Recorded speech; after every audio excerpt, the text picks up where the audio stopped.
Peace, blessings, love, and light. I had a beautiful experience today while I was going on my bindabat on my alms round. I had I guess you can say I just had a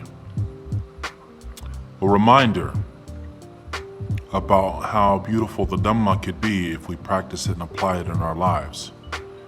And it just reminded me how to continue to struggle and strive to be a better person and a representative of the path of the Buddha.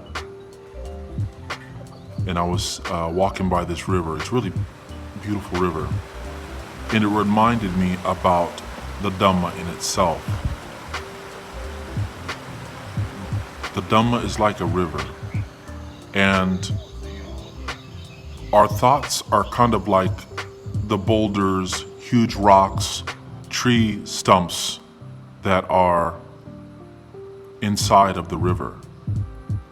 The tranquility that the river provides, the smooth trickles of water and sounds that the river provides now has become full of obstacles. Now the water has become turbulent.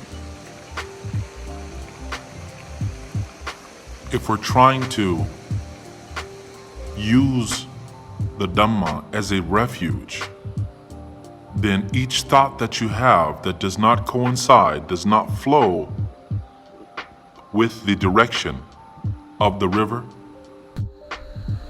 now it's a hazardous place.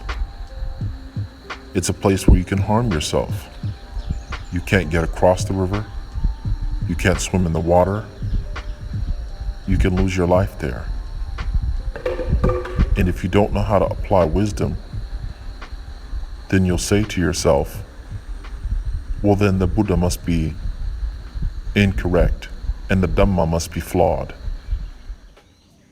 We don't want to point the finger at ourselves. We'd rather blame the outside or the external for the piece that we don't see, the piece that we clouded.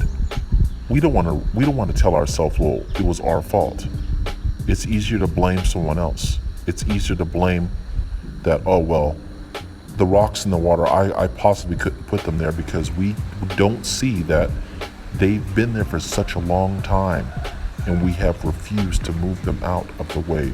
We have refused to move the big, huge tree trunks out of the way so the river can flow. We don't see that that is not the natural state of those things. The tree trunks, the rocks, the stones, the whatever. That is not the natural place for them to be in. Was in the stream, the river in the first place. But they've been there for such a long time that we kind of accepted it.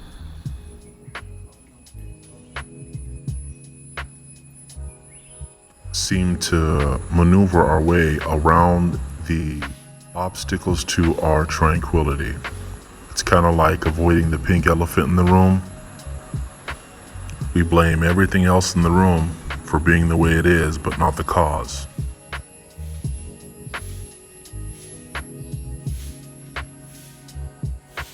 It isn't all grim and sadness.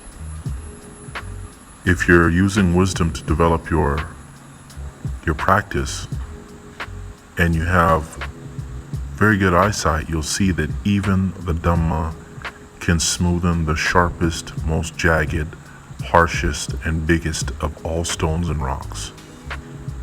Because the Dhamma is more stronger than every obstacle or every hardship or discomfort that it comes in contact with. The Dhamma is way stronger. So if you're able to see that, give more power, give more restraint,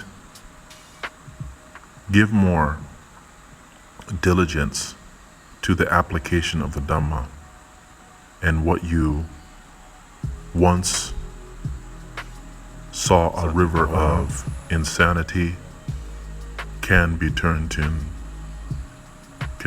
into a sanctuary of peace and bliss.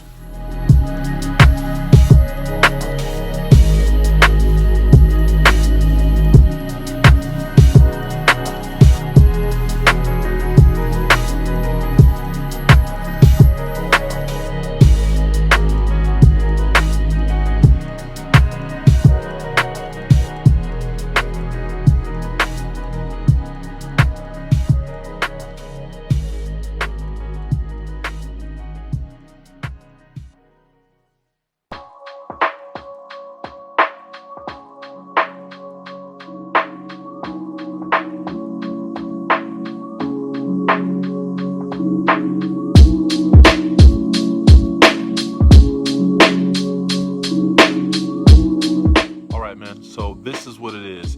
This is the last day of the Rains retreat, and I'm not really sure exactly what the tradition here in Thailand is, but I'm pretty excited. I've been in this forest monastery for about, let's say, about 3 months, and I've learned a lot of stuff, and I feel that I've actually grown towards understanding the Dhamma much more and how to apply practice of meditation, mindfulness, and increasing in wisdom, and that makes me so happy, and I still have a long ways to go, but that being said, I want to thank you guys for paying attention and joining me on my journey, my little spiritual journey of becoming leaving the lay life, becoming a Buddhist monk.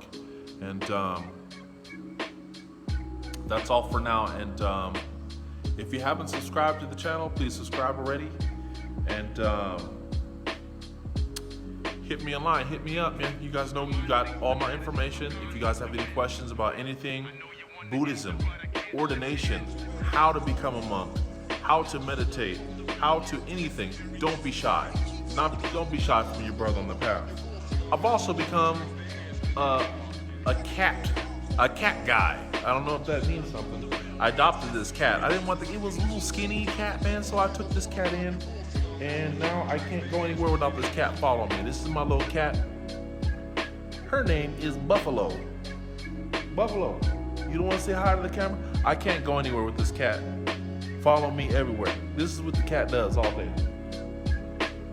This is it. That's what the cat does. If I sit down, it'll sit down. Pretty interesting. I thought that was pretty cool. So I wanted to share that with you guys. But all right. Peace, blessings, love, and light. Thank you guys. Keep the love in your hearts.